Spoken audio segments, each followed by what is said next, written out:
Hey guys, Maelstrom MTG here, and we're back again with some Budget Modern, and today we're going to be talking about a really, really memey deck, and it seems like it's really powerful. It can be a little glass cannony, so I just want to dive right in. The main card of the deck is the Bears of Lichara, and in order to understand the deck, you kind of need to know how sagas work. So a saga is an enchantment that enters the battlefield and will progress along a storyline as you play the game.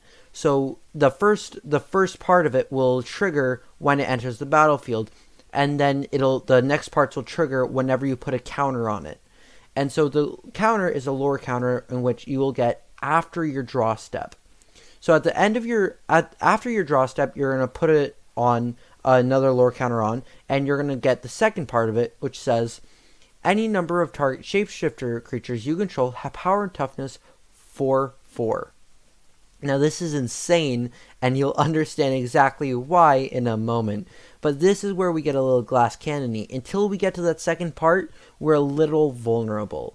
So, in order to kind of try to counteract that, we are playing of a lot of cheap creatures, and we're trying to pump them up with each other just so that they can't be one shot by like things that do 1 damage or literally any plague engineer.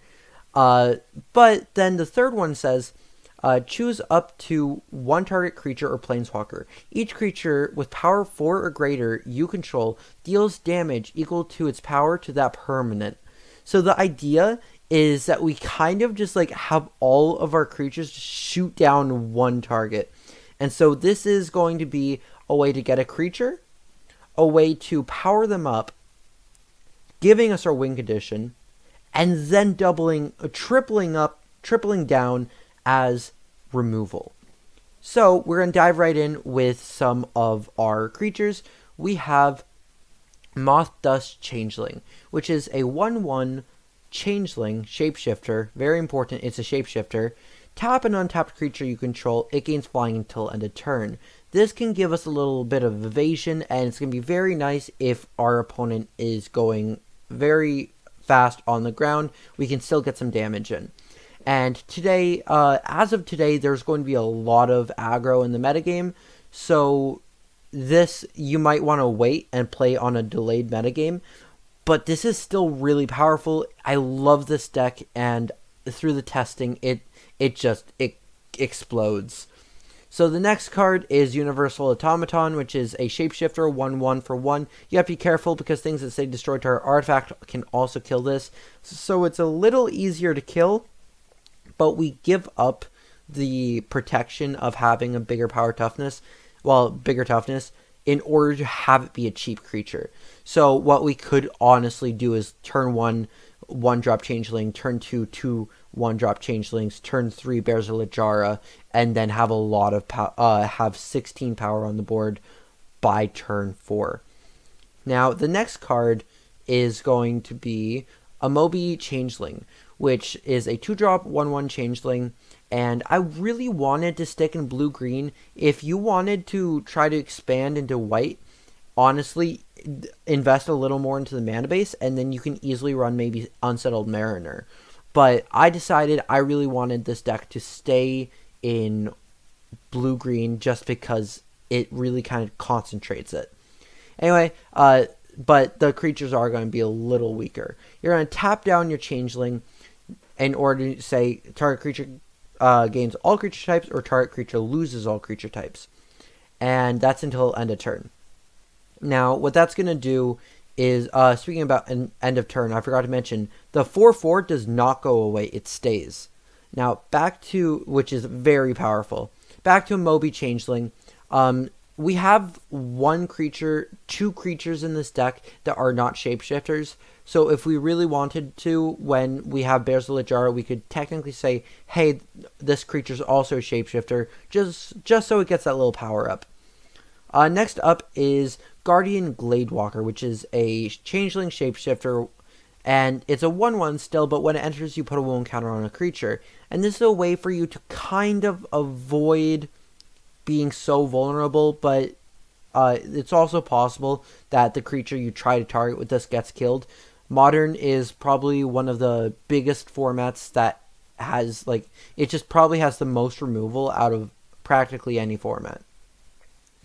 And so you have to consider that your opponent's probably going to have a lot of removal, but this is a way to try to avoid it. Next up is another way to try to avoid it, which your opponent can't respond to exactly, is Metallic Mimic. It enters, you choose a creature type. You'll in this deck be naming Elemental. And whenever each creature you control of the chosen type enters with additional counter on it. So sure, they can probably kill Mimic, because it's also a 2/1, but you're hoping that you're dodging some of the lava darts. This is not a deck to play in a very aggressive metagame, but we tried to make it a little less vulnerable. This is a pseudo lord, and it gives us those 1 counters. I really like this because the 1 counters stay even if your Metallic Mimic leaves, unlike traditional lords like Lord of Atlantis, or any other creature that pumps up all of your dudes. But Metallic Mimic, the counters are going to stay, and the counters will increase the power and toughness even more from Bears of Littjara, because Bears of Littjara says base power and toughness.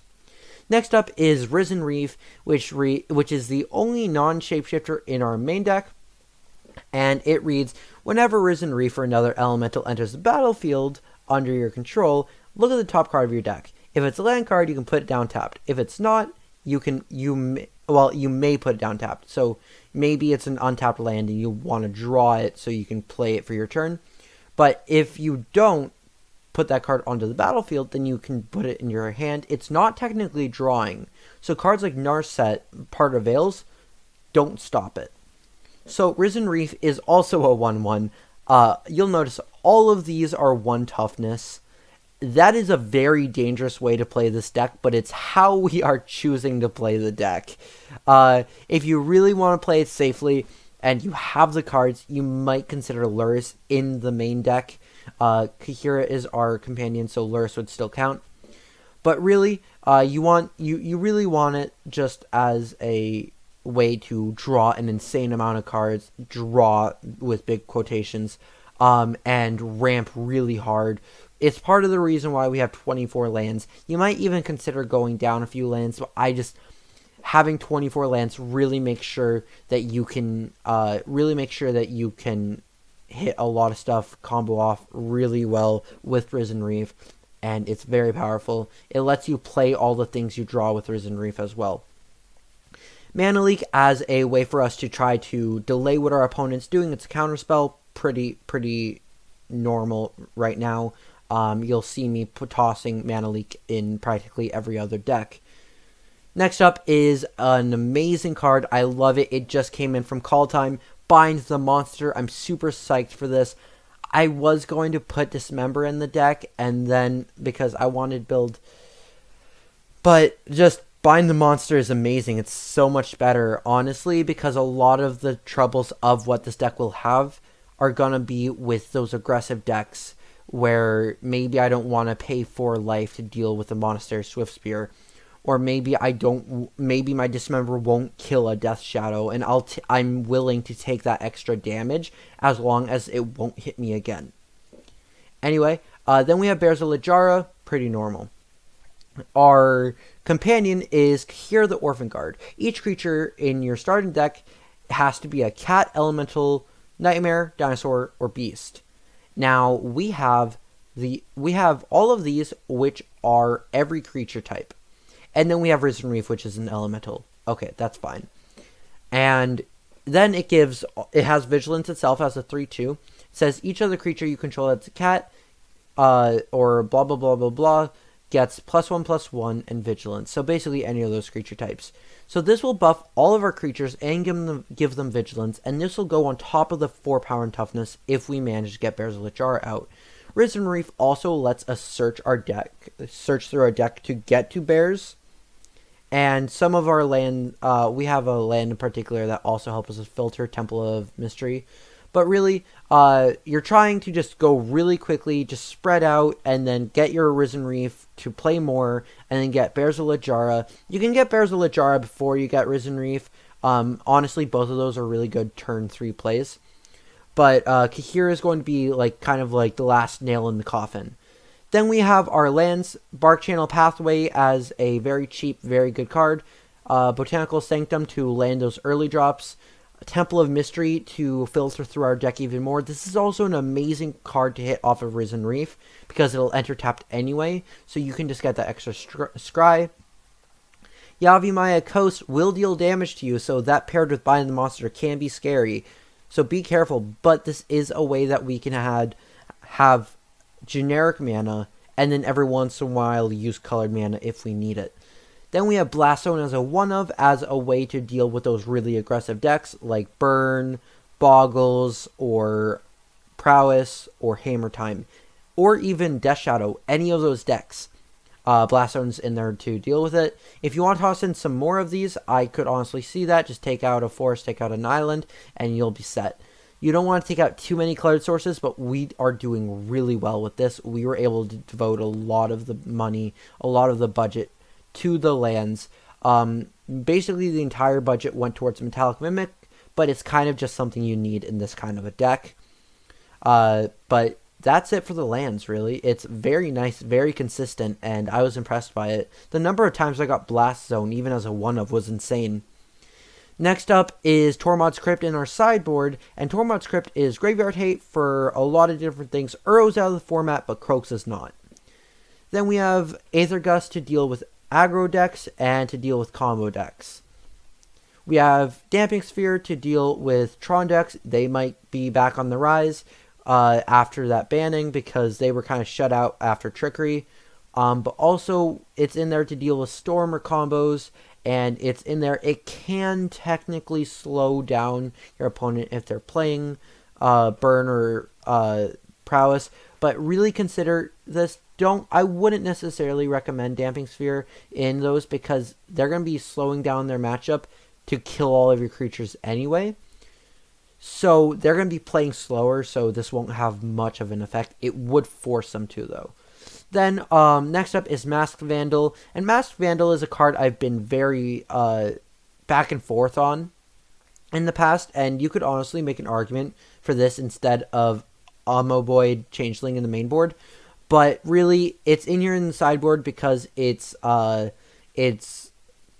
artifact and enchantment destruction. It's able to get rid of anything pesky that we might have to deal with. Let's say we finally get our 4/4s and they drop an Ensnaring Bridge. What do? Not really anything. So it's in there as a way to deal with it. I might honestly recommend bringing it in for the Changeling if you don't like such a vulnerable starter. I like the Changeling because we are leaning towards blue in the deck, and so I wanted to go Changeling. Masked Vandal is definitely something that you can play in the main board, but I decided to put it in the sideboard, not to reveal all our cards at once.